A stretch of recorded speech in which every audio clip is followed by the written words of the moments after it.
We are building a model railroad system. In the last episode, we had a look at various items that we can use to model the landscape. We want to create a mountain here, and over there we want a sort of a rural landscape. And more. Last time I've shown you this little diorama, which was my practice project. I've used construction boards by Heki. These are very special styrodur materials that we have here. We have planted this artificial lawn on it to make it look like grass, and we have also grassed it with green flock medium. This alone took several hours, and doing this for the whole railroad system is going to be a piece of art. We have used concrete paint here, and we have finished that with regular water paint. What I forgot last episode, I wanted to show you how to create a rough concrete surface. Look here, that's a special wire brush. Be careful, don't use it for your teeth. By using this, you can work the surface and roughen it up. With this, you can create this typical concrete surface. You could also model the platform with this. You can use this to model the surface of the platform. Make it rough and then paint over with concrete paint. Just like I have prepared it here. This may also be an industrial area. That's what I did, paint it with concrete paint after you roughened it up. And afterwards, paint over it with watercolor, using a very wet paintbrush.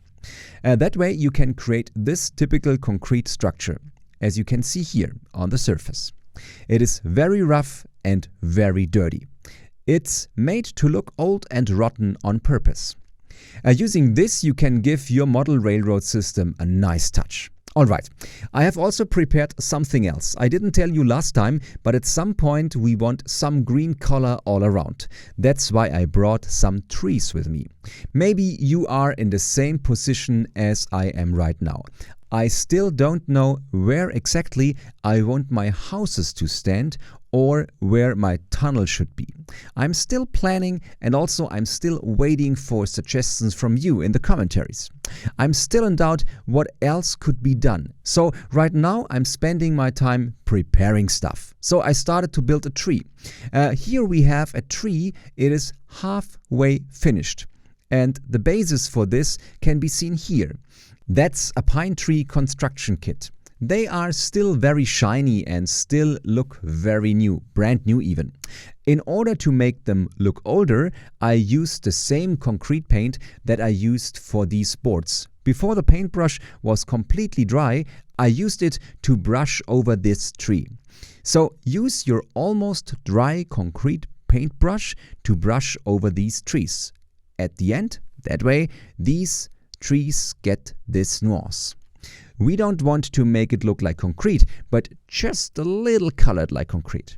And after that, you can take this flock medium and lightly pull it over the tree. Let me show you. Just pull it over there to make it hold longer. You can use this special flock medium glue. You take a very small amount and coat the whole tree with it. And afterwards, you can carefully pull over the flock medium. And when the trees are looking like autumn, spring, or even winter, it just looks wonderful. And yes, you can build a winter scenery. Simply use bare trees and some snow flock medium. On this diorama, you can see the finished result. That's the same principle. Here you can see a finished tree. It's the same technique. I took a construction kit and glued the flock medium to it. That's what it looks like when it's finished. You can also take the tree apart and create bushes with it. You can do that as well. While we are thinking and building trees, we can start to give this whole thing more structure. I have unpacked this tunnel wall. I will need about 4 walls in total. I'm sure I will need them in the curve. I still don't know exactly where, but I can still prepare it. I have unpacked this tunnel portal by Noch, made out of rigged foam. And here I have bought 2 rigged foam tunnel interior walls that I can glue on like this. Instead of this tunnel wall, I could use this special foil by Faller. I could use this paper to shape the interior wall like this. You can insert it like this and then measure it. Maybe glue it together down here and glue it to this piece like that. You can also fix it with wood. You could also use a construction board like this and draw the contour on it. Cut it out, and then we have a kind of frame to which we can attach this paper. Depending on whether you want to have a brick wall or a rock wall in your tunnel, you can choose one of these two possibilities. You can get these papers with other illustrations as well, like stone, concrete or whatever. I will use a hot glue gun now for what I am planning. Now I want my tunnel to stand around here. And I have a curve that goes to the left. Now I have to check which way around I have to insert my tunnel walls. Now this way they bend to the left. I hope you can see that. I can put it on there now. Let me take the hot glue gun and glue this one on there. And I glue that to the outside as far as possible. I could glue it even more to the inside, but I still want my train to be able to pass through. My ICE is rather big and I want it to go around the curve. Now you can buy special ICE portals as well. Faller has very nice ones. If you want it, they look very modern. In real life, the ICE would not pass through such a stone portal, but through a modern ICE portal. But maybe the ICE isn't the only train on the track. Maybe there's still some room left for this little steam locomotive. Depending on what you have planned, you can buy all kinds of different products. This tunnel wall is ready. Next is the other side. Put some glue on there and you can see the hot glue gun is a universal tool. You should get one. The manufacturer doesn't matter. And now press it tight. Best down here to make sure it is stable later on. And of course we want our train to pass through there without any troubles. That's looking good so far. As you can see, that's not standing firm. I might have to glue it to the wood board. I could also use a construction board like this one and build a substructure. That way could add some stability to the tunnel. We can cut out the rail route afterwards. That must be stable, since we want to pack some more stuff on top later. But I can already imagine that very nicely. I turn off the hot glue gun for now. I don't want it to be on for too long. I could have also used this tunnel entrance here, and I could have attached the tunnel walls to it as well. I will need that down here, maybe right here, where the driveway is broader. I will have to think about that later. These tunnel parts are completely compatible. You could have attached these here as well. So that's much nicer to look at. That's all about interior tunnel walls. I have something else planned for this episode. Last time I said we will finish the electronic parts first before we start with the landscaping. And then I remembered that we still could add quite fun stuff. I will place this platform aside now. I've noticed that we have a very nice side track area here. And then I looked at the track plan. Well, let me take down this part first. I have to unscrew it first. Let's pick a screwdriver. Here you can see the small track screw. At the end, I will screw tight all of these tracks. But now I want to show you something. I'll take off these tracks and then you will see that we can do something very nice due to the geometry of the tracks. On this tracks, this is the number 172 is written on, and the same track too is for this track. There are also shorter tracks. Here we have a 077, it's 77 millimeters long. And we have combined a 77 track with a 94 track. Let's see, okay, the bumper is a little bit shorter. Anyway, some tracks are 94 millimeters long, like certain contact tracks. Or this little fellow here, that's an electric uncoupler track. That has just the right length. We can use this to couple and uncouple wagons from the locomotive. We can do that by hand with a manual lever, or we can do this electrically if you connect a decoder to it. Here we have two wires and we can connect these to a turnout decoder, the so-called M83. Here we have installed the turnout decoder in the turnout. That works just fine here. But you could also use big types of decoders. I don't have one here, but they look similar to this one. That's the M48, the signal decoder. But you also can buy the turnout decoder, and they look very similar to it. You can then put it anywhere under the system, and you can use them to work the turnouts. So this is the M48. You can use it for signals. You can also use it for lighting articles. We will need that later again in a different episode. You can get this one as well as an M38. And with this, you can switch impulses. An impulse like turn on power briefly to work a turnout left or right. We don't need that here because we have a turnout installation decoder, but we could use it to control an uncoupler track like this. You can press here by hand, that pushes up this bar, or you could trigger that electrically. You could use your mobile station later and let the bar go up electrically. It's the same button that you use for working out turnouts. That way, you can uncouple a wagon automatically. As I have just explained, that item fits perfectly in there from the geometry. This has the same length as a 172 track. Now I have to decide where the best position for the uncoupling track would be. Right in front of the bumper would be too close. Maybe I can let my locomotive pass by this turnout and let it move one or several wagons as far back as possible. After that, I could uncouple it and let the locomotive exit. That could work. Let's try that out. Now, here will be the platform. That's not good. I would press down this thing all the time. I'll take it out again and place it on the other side. Here would be room for a lantern, but we won't do that now. We insert it on this side. This is my short track, and next is the long track. Now I can screw the tracks tight again. I'll take this track instead. I already drilled a hole in here. Now I attach the bumper. Now I can screw this tight. The uncoupling track is in position. Since I screwed it tight, it will stay here. And make sure you screw in the screw completely, otherwise the grinder might get stuck on it. Now I'll need a locomotive. Let me look for one.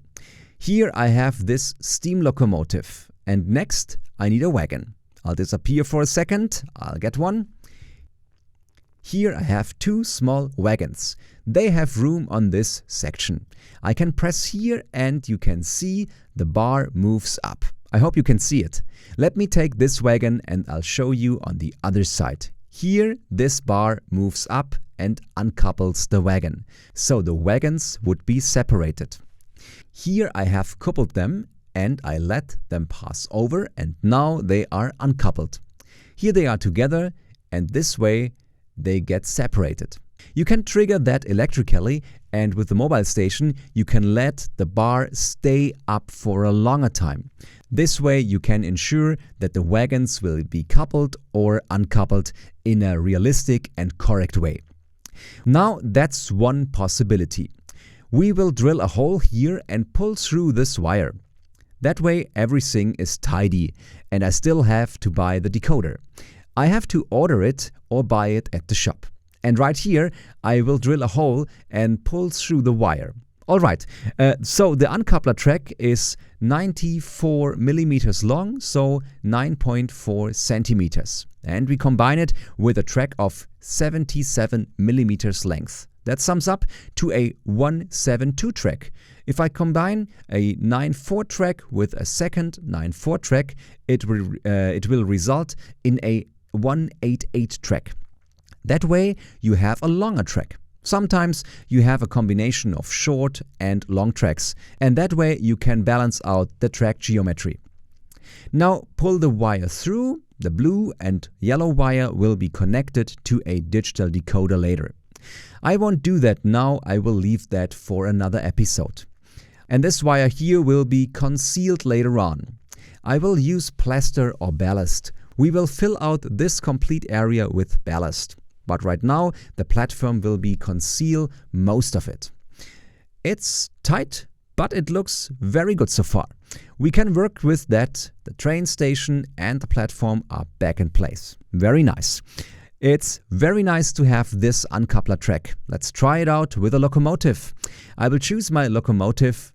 No, that's the ICE. And here I have my steam locomotive. I'll take it for a ride.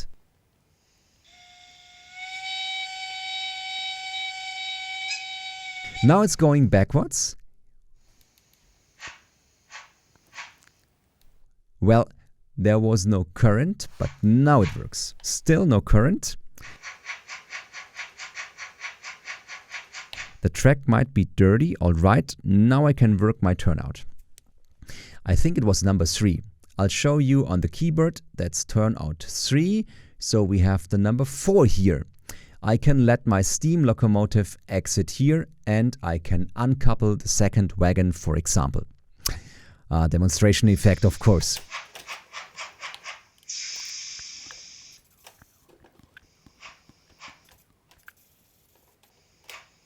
Now it worked. It is not exactly level, as you can see. That's why it didn't work the first time. There is also a second possibility. We can uncouple directly at the locomotive. We have a special locomotive. Let me show that to you. If you like this uncoupler track, you can also do the following. The locomotive has a special coupling. I can uncouple the wagon directly with this uncoupler track, like this. The second wagon, like this, the second wagon is separated now. But I can also do that without the decoupler track. On the mobile station, I can find this little symbol. That's the symbol for the tailix coupling. Tailix coupling means that I can open it and then the coupling of the locomotive opens automatically. I let it drive back a little and set the workout to divergent. Now I'll exit with the locomotive. Now I let the locomotive drive back again. Did you see it? I drove on the wrong track. I'll make this train accident disappear.